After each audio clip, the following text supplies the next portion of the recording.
우리 성은이가 웃음이 빵 터졌죠. 내 머리가 내려와서 그랬어요. 우리 딸이 신호를 보냈습니다. 머리 내려왔다고. 제대로 됐습니까? 이거 설교가 분위기 잡아야 되는데. 저는 위기 극복 증거하겠습니다. 우리 웃음을 참읍시다. 큰일 났네 이거. 제가 이번 주에 뉴스를 보다가 아빠 찬스라고 하는 기사를 봤어요. 이게 무슨 이야기인가 하고 제가 들어가 봤더니 강남에 21억 나가는 고급 주택을 20대 중반의 청년이 샀다라는 겁니다. 어떻습니까? 우리 청년들 지금 21억짜리 집들 다 하나씩 갖고 계시죠? 아이고, 저는 꿈도 못 꾸는데 어떻게 됐는가 봤더니 아버지가 기업을 하는데 그 법인을 이용해서 아버지의 도움을 편법적으로 이용하여 20대 청년이 돈 한 푼 들이지 않고 그 집을 산 겁니다. 국세청이 이것을 이상히 생각하여 신고를 했고, 그리고 이 부당한 증여에 대해서 세금을 징수했다라는 이야기입니다. 그러면서 나오는 이야기가 이것이 아빠 찬스라는 겁니다. 우리는 인정하고 싶지 않지만 또 그 이야기를 들을 때마다 화가 나기도 하지만 이 세상에는 아빠 찬스라고 하는 것이 존재합니다. 그렇지 않습니까? 능력 있는 아버지, 부자인 아버지를 통해서 다른 사람들보다 빠르게 승진하거나 아니면 성공을 거두거나 또는 부를 축적하는 사람들이 많이 있습니다. 어쩔 수 없습니다. 세상은 그러한 일이 비일비재하게 일어납니다. 그러다 제가 곰곰이 생각해 보았습니다. 아빠 찬스? 우리에게는 아빠 찬스가 없을까라고 생각하다가 아니다라고 하는 결론을 내렸습니다. 왜냐하면 하나님께서는 우리를 하나님의 자녀 삼아 주셨습니다. 믿으십니까? 우리 하나님을 우리가 아빠, 아버지라고 부르는 것입니다. 우리가 어려울 때마다 마음의 소원이 있을 때마다 하나님을 찾고 하나님 아버지께 기도하면 하나님께서 우리를 위하여 일하시고 하나님의 능력을 베푸시기 때문에 우리는 능히 아빠 찬스를 사용할 수 있게 되는 것이죠. 뿐만 아니라 그런 생각도 했습니다. 그러면 이 땅에 살아가는 육신의 아버지는 아빠 찬스를 사용할 수 없을까? 아빠 찬스의 은혜를 베풀 수 없을까? 라고 생각을 했습니다. 그러다가 출애굽기 20장 6절에 보니 이렇게 말씀하십니다. 나를 사랑하고 내 계명을 지키는 자에게는 1000대까지 은혜를 베푸느니라. 1000대까지. 그 부모의 믿음이 견고하여 흔들리지 아니하며 믿음 가운데 살아갈 때 하나님께서는 그 부모의 믿음을 통해서 자녀들에게 1000대까지 잘 되는 하나님의 은혜와 축복이 임하게 하여 주시는 것입니다. 이것이 아빠 찬스 아니겠습니까? 저는 가끔 제 딸에게 위협 아닌 위협을 합니다. 뭐라고 이야기하냐면 네가 잘 되는 것은 나와 네 엄마가 열심히 기도하기 때문이다 라고 이야기를 합니다. 저는 확신합니다. 그 부모의 눈물 어린 기도가 자녀들에게 하나님의 축복으로 임하게 하여 주시는 거죠. 우리가 비록 아무것도 없어요. 자식에게 물려줄 재산도 없습니다.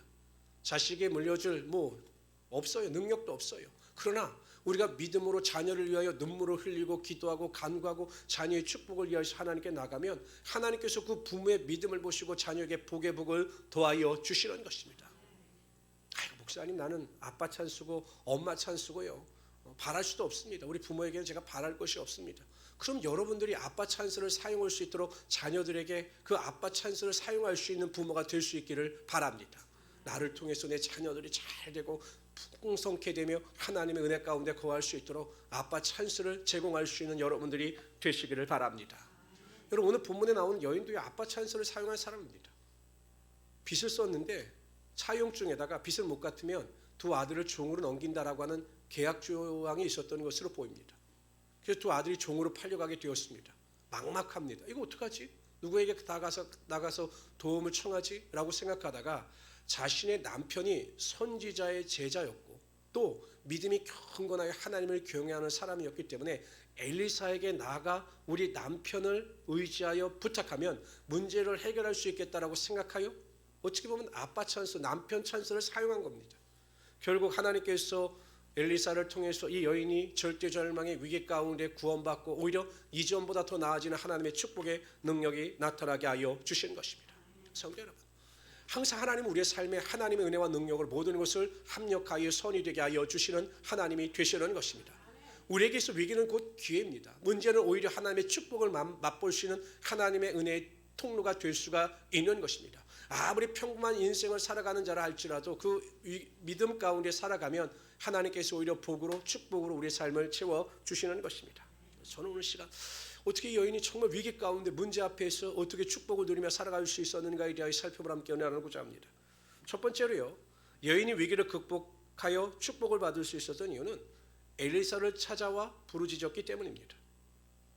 오늘 본문에 나오는 여인이 위기를 축복으로 변화시킬 수 있었던 가장 중요한 요인은 구할 대상을 바로 알았다라는 것입니다.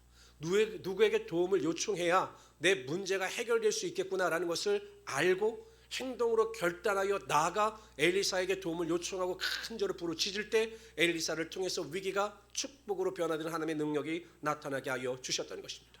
한번 여쭤봅시다. 여러분 운전하시는 분들 잘 아시죠? 교통사고가 나면 제일 먼저 어디에 연락합니까?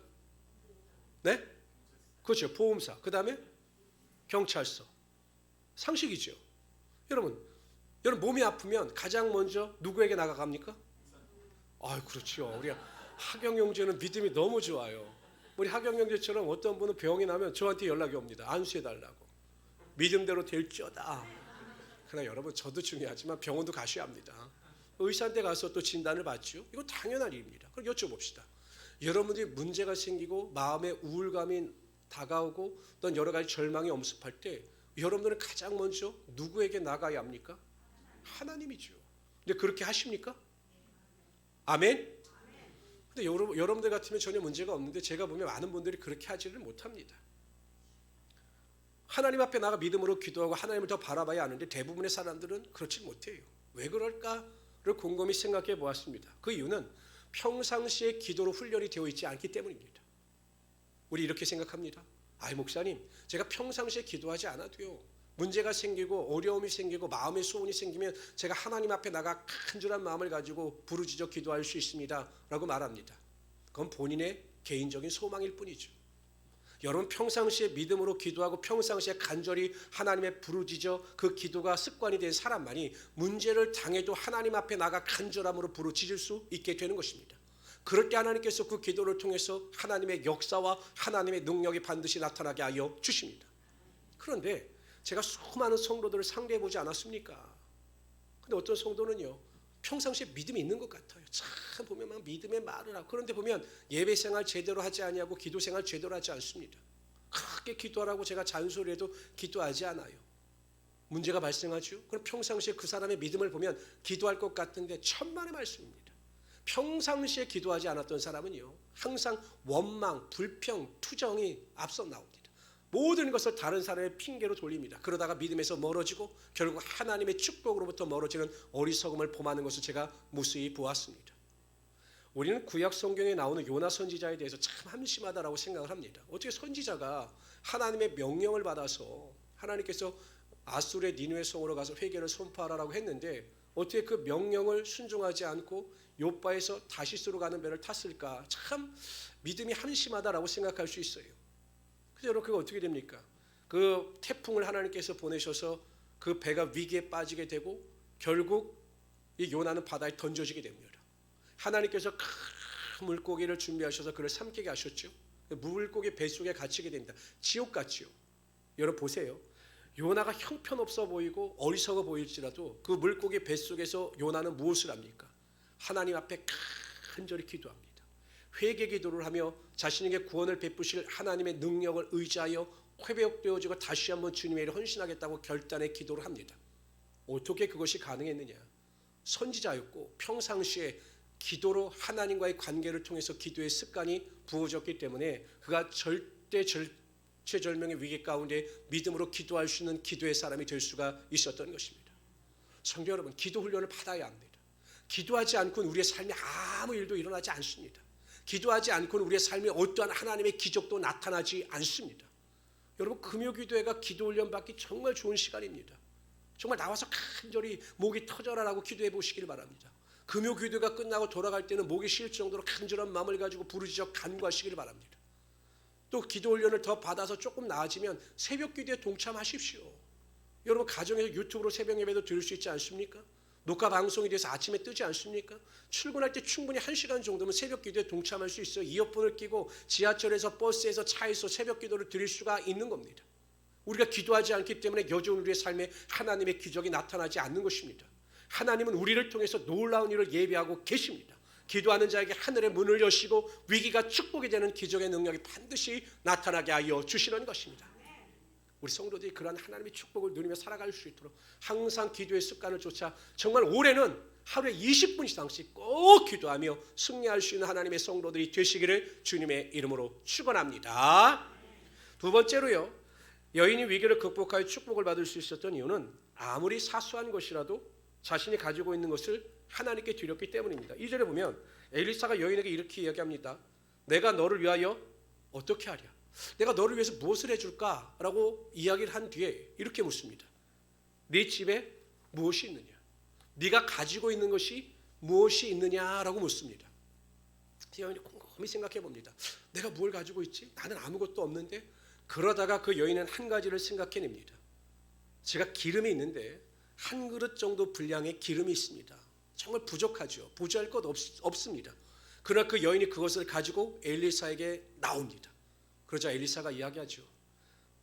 이 빈 그릇을 가지고 모든 그릇을 빌린 다음에 그릇에 기름을 부으라 라고 이야기할 때 그 한 그릇 분량의 기름에서 무수한 기름이 흘러 넘침으로 말미암아 하나님의 축복을 누리며 살아갈 수 있었던 것입니다. 오병의 기적은 어떻습니까?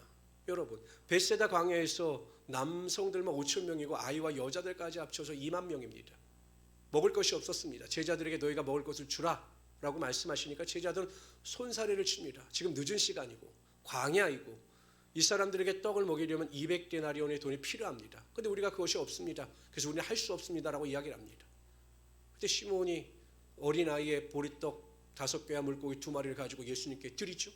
예수님께서 그걸 손에 가지시고 축사하실 때 2만 명 이상이 충분히 먹고 12광줄이나 남는 하나님의 기적의 능력이 나타나게 되었던 것입니다.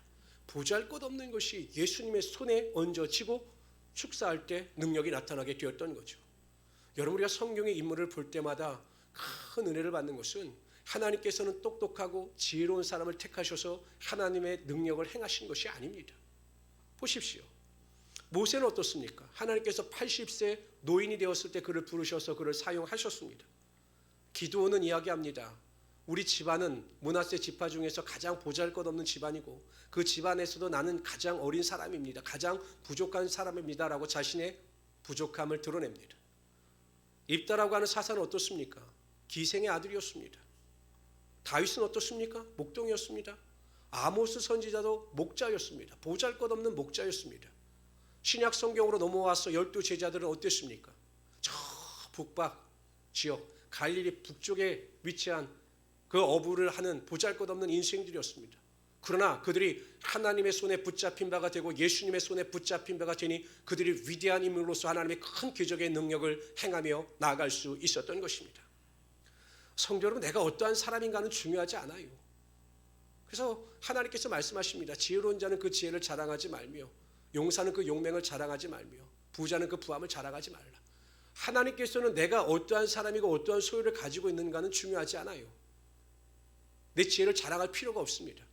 하나님께서 보시는 것은 우리의 믿음입니다. 우리의 겸손함입니다. 그럴 때 하나님께서 우리를 붙잡아 주시고 우리를 축사하여 주셔서 하나님의 위대한 인물로 사용하여 주시는 것입니다. 우리가 각기 태어난 환경이 다를 수가 있죠. 그렇죠? 뭐 어떤 사람은 좀 여유 있고 좋은 가정에서 태어날 수도 있고 정말 나는 어려운 가정에 태어나서 여전히 어려울 수도 있습니다. 그러나 중요한 것은 내 믿음입니다. 내가 온전한 믿음을 가지고 하나님의 마음에 합한 자가 되어 하나님의 손에 붙들린 바가 되면 우리의 삶에 어떠한 일이 일어날지 모르는 것입니다. 항상 기대를 가지고 하나님을 소망하면서 하나님께 붙잡힌 바가 되어 하나님과 동행하는 삶을 살아갈 수 있는 하나님의 귀한 성도들 되시기를 주님의 이름으로 축원합니다. 세 번째로요, 여인의 위기를 극복하여 축복을 받을 수 있었던 이유는 그릇을 빌리되 충분히 많이 빌렸기 때문입니다. 우리 3절 한번 읽어봅시다. 3절 읽습니다. 시작. 빈 그릇을 빌리되 조금 뭐라고 이야기합니까? 조금 빌리지 말라는 겁니다. 조금 빌리지 말라. 많이 빌리라는 겁니다. 빈 그릇을 많이 빌려라. 여러분 보세요. 결국 이 여인이 빈 그릇을 많이 빌렸기 때문에 많은 양의 기름을 얻을 수가 있었고 위기에서 축복으로 변하여 이전보다 더 잘되는 하나님의 축복을 누릴 수가 있었던 것입니다. 열왕기하 13장에 보면 그 엘리사가 이제 죽음을 맞이하게 됩니다. 그때 북이스라엘 왕 요아스가 나와 슬퍼합니다. 왜냐하면 이제 의지했던 사람인데 엘리사가 죽게 되오니까. 근데 엘리사가 이 요아스 왕에게 이야기합니다. 활과 화살을 내게 가져오십시오라고 이야기를 합니다. 그래서 요아스 왕이 활과 화살을 가지고 옵니다. 그리고 동쪽으로 남문을 열게 했습니다. 그리고 화살을 잡고 활을 쏘게 했습니다. 엘리사가 그 요아스 왕의 손에 손을 얹습니다. 그리고 쏴라. 왕이 쏴요. 그랬더니 이야기합니다. 이것은 아람으로부터 구원을 상징하는 것입니다. 왕이 동쪽을 향하여 활을 쏜 것 같이 아벡에서 아람 군대에게 큰 승리를 거두게 될 것입니다 라고 예언합니다. 그리고 나서 화살들을 모아 붙들게 했습니다. 그리고 땅을 치라고 이야기합니다. 그랬더니 요아스 왕이 땅을 3번 칩니다. 땅, 땅, 땅 3번 칩니다. 여러분 생각해 보십시오. 활을 쏘고 나서 아람에 대한 예언을 했다면 땅을 치는 것도 아람에 관련된 예언이라는 것을 조금만 눈치가 있는 사람이라면 깨달았을 것입니다. 근데 힘도 없이 그냥 3번을 성의 없이 땅 치니까 갑자기 이 엘리사가 요아스를 향해서 이야기합니다. 당신이 만약 대6번을 쳤더라면 완전히 아람을 멸절시킬 수 있었을 텐데 당신이 믿음이 없이 3번밖에 치지 않았기 때문에 3번의 승리만을 거두게 될 것이다 라고 이야기를 합니다. 여러분 비전이 없었던 거죠. 꿈이 없었던 거죠. 하나님께서 이루실 것을 믿고 계속 땅을 쳤더라면 하나님의 큰 승리가 이 요아스 왕에게 임했을 것입니다. 예전에 신문을 보다가 어떤 식당으로 크게 성공한 사람의 이야기를 제가 읽었습니다. 교회 다니는 집사님이셨습니다. 처음 창업을 할 때 조금 돈이 부족하니까 좀 허름한 건물을 샀습니다. 그런데 주변에 있는 엄청난 땅을 사는 겁니다. 왜냐하면 돈도 부족한데. 사람들이 말렸죠. 아니 이 건물을 조그맣게 사면서 왜 주변에 이렇게 땅을 많이 사느냐라고 이야기했더니 하나님께서 본인에게 비전을 주셨다는 겁니다. 창대케 되는 비전을 주셨다는 거예요. 그래서 이 땅이 차로 가득 찰 것을 보여주셨기 때문에 나는 믿음으로 순종한다라고 해서 큰 땅을 사셨다는 겁니다. 처음에 여러분 생각해 보십시오. 시작했는데 주차장에 차가 한 대도 없어요. 넓은 주차장이 한두 대밖에 없어요. 얼마나 여러분 비참했겠습니까? 그러니 집사님은 실망하지 않았습니다. 최선을 다하여 요리를 만들고 최선을 다하여 서비스를 제공했습니다. 20년의 시간이 흐른 뒤에 그 주변에 개발이 되고 그 땅의 가치는 엄청 올랐죠. 만약에 그때 주저했다면 그만큼의 주차장, 수많은 차들이 들어올 수 있는 주차장을 확보하지 못했을 것입니다. 성도 여러분, 하나님은 우리에게 꿈을 꾸기를 원하시는 하나님이 되시는 것입니다. 시편 81편을 읽어봅시다. 읽습니다. 시작. 나는 너를 애굽 땅에서 인도하여 낸 여호와 내 하나님이니 내 입을 크게 열라 내가 채우리라 하였으니 내 입을 크게 열라라는 것입니다. 믿음을 가지고 크게 열고 최선을 다하라는 것입니다. 뿐만 아니라 에베소서 3장 20절을 봅시다. 하나님은 어떠한 하나님이십니까? 우리 가운데에서 역사하시는 능력대로 우리가 구하거나 생각하는 모든 것에 더 넘치도록 능히 하실 이에게. 하나님은 우리의 생각하는 것보다 구하는 것보다 넘치도록 채워주시는 하나님이 되시는 것입니다. 환경 바라보지 마십시오. 내 능력 바라보지 마십시오. 믿음을 가지고 간절히 기도하고 간구할 때 우리의 지경을 넓히시며 우리에게 넘치도록 부어주시는 하나님의 능력을 믿고 꿈과 비전과 소망을 가지고 살아갈 수 있는 하나님의 귀한 성도들이 되시기를 주님의 이름으로 축원합니다. 네 번째로 여인이 위기를 극복하여 축복을 받을 수 있었던 이유는 세상의 소리에 대하여 귀를 닫고 하나님께만 집중했기 때문입니다. 다 같이 읽어봅시다. 4절 5절 읽어봅시다. 시작. 너는 내 두 아들과 함께 들어가서 문을 닫고 그 모든 그릇에 기름을 부어서 차는 대로 옮겨 놓으라 하니 여인이 물러가서 그의 두 아들과 함께 문을 닫은 후에 그들은 그릇을 그에게로 가져오고 그는 부었더니. 엘리사는 굳이 왜 문을 닫으라고 했을까? 왜 이런 명령을 했을까? 한번 생각해 보십시오. 이제 곧 있으면 아들들이 종으로 팔려고 할 위기에 여인이 처해 있습니다. 아마 이 소문은 동네에 다 퍼졌을 것입니다. 근데 갑자기 여인이 집에 문을 두드리면서 빈 그릇을 달라고 막 요구합니다. 사람들에게. 그럼 막 빈 그릇을 나르는 거예요. 여러분 궁금합니까? 안 궁금합니까? 난 너무 궁금할 것 같아. 막 사람들이 왜 이렇게 그릇을 빌리냐, 왜 그릇을 빌려서 무엇을 하려고 하느냐 막 물었을 것입니다. 저같이 궁금한 사람 막 쫓아갔을 겁니다. 불안하고 사람들이 그 마당에 몰려 있었을 거예요. 아마 그것을 안 엘리사가 미리 문을 닫으라. 세상 사람들의 말이나 음성에 귀를 기울이지 말고 세상의 음성이나 세상의 정보나 세상의 모든 음성을 닫고 하나님께만 집중하라. 그러면 능력이 나타날 것이다 라고 말한 것으로 보입니다. 성도 여러분, 정말 우리는 하나님의 말씀에 집중하고 세상의 말에 귀를 기울이지 않도록 우리의 믿음을 절제하고 노력해야 하는 것입니다. 그렇지 않으면 여러분, 우리가 때로는 옳다고 생각하는 이 환경이 하나님의 뜻이 아닌데, 사람들의 말이나 생각이나 판단인데 그것을 하나님의 뜻으로 오인하여 덜컥 잡았다가 우리의 삶의 실패와 좌절이 나타나게 되는 것입니다. 다윗을 보십시오. 사울 왕을 죽일 기회가 2번이나 있었습니다. 한 번은요, 사울 왕이 다윗이 숨어 있다라고 하는 고발을 듣고 그 양들의 바위가 많은 곳으로 찾아갑니다. 그래서 다윗 왕이 이 사울 왕을 피하여 모든 일행과 함께 동료들과 함께 깊은 동굴에 숨었습니다. 길을 가던 사울 왕이 너무 배가 아픈지라 용변을 보기 위하여 그 굴로 들어옵니다. 여러분, 누가 봐도 기회죠.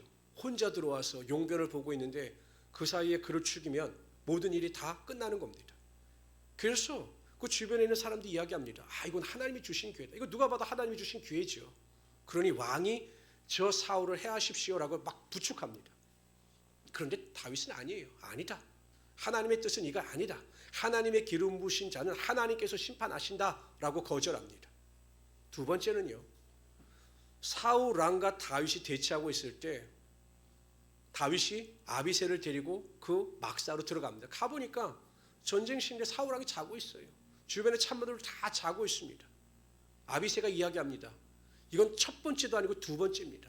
하나님이 주신 기회입니다. 놓치지 마십시오. 당신이 못하시면 내가 하겠습니다. 창을 달라고 이야기합니다. 그때도 다윗은 no, 아니다라고 이야기합니다. 하나님께서 원하시는 것이 아니기 때문에, 하나님의 말씀에 어긋나기 때문에 거부합니다. 여러분, 믿음이 없는 사람 같았으면 사람들의 말을 듣고 사울 왕을 죽였겠죠. 그렇다면 하나님께서 다윗을 높여주시지 않으셨을 것입니다. 사람의 말에 귀를 닫고 하나님께 집중할 때 하나님의 뜻대로 순종하며 하나님의 능력을 맛볼 수 있었던 것입니다. 문제가 발생하면 자꾸 사람들에게 위로받기 원하는 사람들이 있습니다. 자꾸 사람의 말에 귀를 기울이는 사람들이 있습니다. 전 참 이해가 되지 않아요. 왜 자꾸 부모를 의지하는지, 왜 부모의 말에 왔다 갔다 하는지 전 이 생각이 참 이해가 되지 않습니다. 그것도 믿음이 좋은 부모, 기도하는 부모의 말은 전적으로 의지해야 되지만, 여러분, 부모가 세상적인 관심을 가지고 살아가는데 왜 자꾸 세상적인 부모에게 의지를 하고 그 말에 귀를 기울여서 이리저리 흔들리니 저는 이해가 되지 않습니다.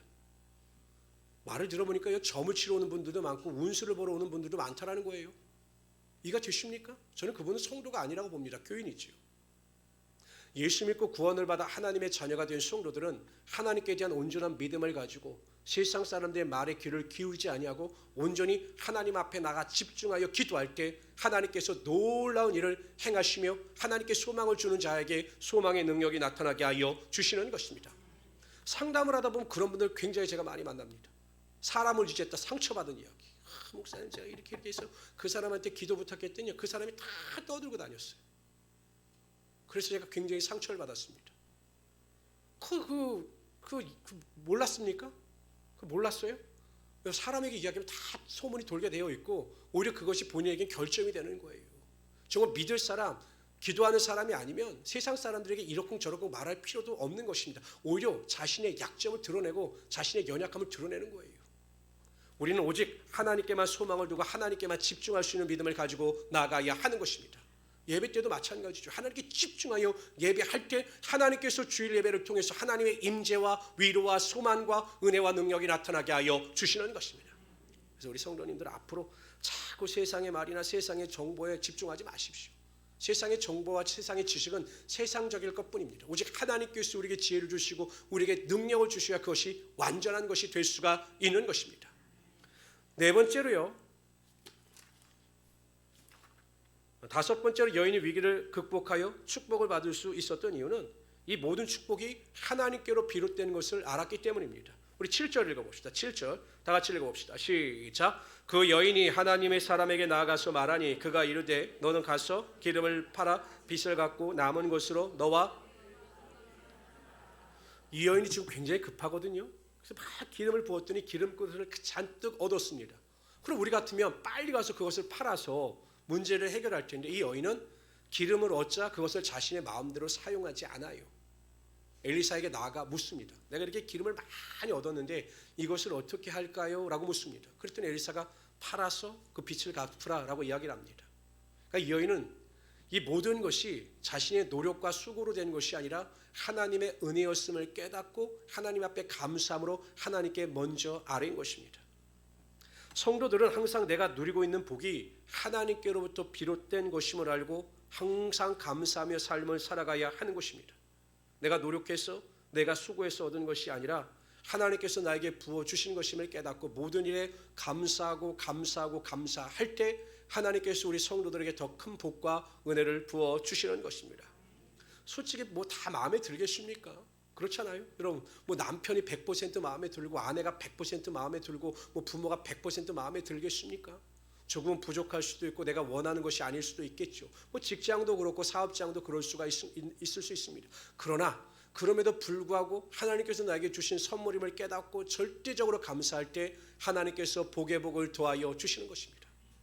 10명의 나병 환자들이 예수님께 나와 이야기합니다. 다윗의 자손이여 우리를 불쌍히 여기소서. 예수님께서 나병 환자들에게 이야기합니다. 가서 너희 몸을 제사장에게 보이라. 제사장에 보일 수 있는 근거는 딱 한 가지입니다. 내 몸이 나병이 고침받았을 때. 근데 그 사람들은 여전히 나병이 있어요. 근데 예수님의 말씀을 믿고 고침받은 것을 믿고 나아갈 때 정말 나병이 깨끗하게 나음을 입었습니다. 근데 그 중에 한 사람, 유대인도 아닌 사마리아 사람이 감사하여 예수님 앞에 나와 엎드려 감사의 고백을 합니다.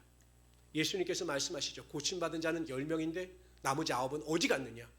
하나님께 감사할 자가 이 사마리아 사람밖에 없느냐라고 말씀하신 다음에 예수님께서 그 사마리아 사람에게 하나님의 구원의 은혜와 능력이 임하였음을 선포합니다. 병을 고침받았을 뿐만 아니라 그 사마리아 사람은 예수 그리스도의 때 복음의 은혜와 능력으로 구원받는 영육간의 강건함의 축복이 임하게 하여 주신 거죠. 하나님은 감사하는 자에게 감사의 복이 임하게 하여 주십니다. 그러나 원망과 불평하는 자에겐 지금까지 주신 것도 제하여 버리시는 하나님이 되십니다. 그럼 우리 성도님들은 항상 무슨 일에도 불구하고 감사하시는 하나님의 귀한 성도들이 되시기를 주님의 이름으로 축원합니다. 제가 성경 말씀 중에 몇 구절을 굉장히 좋아하는 성경 구절이 있습니다. 그 중에 한 가지가 이 성경 구절입니다. 다 같이 읽어봅시다. 있습니다. 시작. 그는 넘어지나 아주 엎드러지지 아니함은 여호와께서 시편 37편 24절입니다. 하나님은 아셔요. 그래, 너희가 넘어질 수 있어. 힘드니까 넘어질 수 있어. 힘드니까 낙심할 수 있어. 나도 다 이해해 라고 우리의 넘어짐을 아십니다. 근데 하나님께서 뭐라고 말씀하십니까? 너희가 잠시 잠깐 슬퍼할 수 있고 낙심할 수 있고 두려워할 수 있고 불안할 수 있어. 그러나 걱정하지 마. 너는 아예 엎드려지진 않아. 넘어지지만 완전한 실패와 완전한 멸망으로 떨어지진 않아. 왜 그런지 알아? 내가 너를 붙들고 있기 때문이야. 이렇게 말씀하시는 거예요. 성도 여러분, 아무리 험악한 위기의 파도가 우리를 엄습한다 할지라도, 아무리 큰 문제가 우리를 낙심케 한다 할지라도 우리는 엎드려지지 않습니다. 하나님 반드시 우리를 붙잡아 주시고 일으켜 세우시며 이전보다 더 좋은 축복의 문을 여시고 우리의 삶을 축복하여 주시는 하나님이 되시는 것입니다. 저는 이러한 하나님을 우리 모든 성도들이 매일 삶 가운데 경험하며 살아가시기를 바랍니다. 그러기 위해서 가장 먼저가 무엇입니까? 기도하십시오. 기도. 여러분, 기도는 절대 헛되지 않습니다. 매일 기도하십시오. 매일 간구하십시오. 사업장을 위하여, 자녀를 위하여, 가정을 위하여, 직장을 위하여, 내 자신을 위하여 매일 부르짖어 기도하시길 바랍니다. 반드시 기도의 열매가 나타나며 위기 가운데 하나님의 능력과 임재가 임하게 하여 주실 것입니다. 두 번째, 내가 하나님께 쓰임받을 수 있도록, 하나님께 붙들림 받을 수 있도록 하나님 보시기에 합당한 믿음을 가지고 살아가시는 우리 성도들이 되시기를 바랍니다. 믿음의 입을 넓게 여십시오. 제가 오래 말씀하지 않았습니까? 갑절의 복을 구하십시오. 갑절의 복. 하나님께서 반드시 구하는 자에게 갑절로 채워 주실 것입니다. 그래서 믿음을 가지고 갑절의 복을 구하시고 최선을 다하여 열심을 다하여 살아가시기를 바랍니다. 세상의 말이나 사람의 말이 아니라 하나님께 집중하십시오. 오직 하나님의 말씀에 듣고자, 하나님의 음성을 듣고자 하나님께만 집중하십시오. 다섯 번째, 모든 것은 하나님께서 주신 것임을 믿고 주어진 환경 가운데 원망과 불평이 아니라 감사의 고백에 흘러넘칠 수 있는 그러한 믿음을 가지고 승리할 수 있는 우리 귀한 성도들이 되시기를 주님의 이름으로 축원합니다. 기도합시다. 좋으신 하나님 정말로 감사합니다. 언제나 우리를 사랑하시며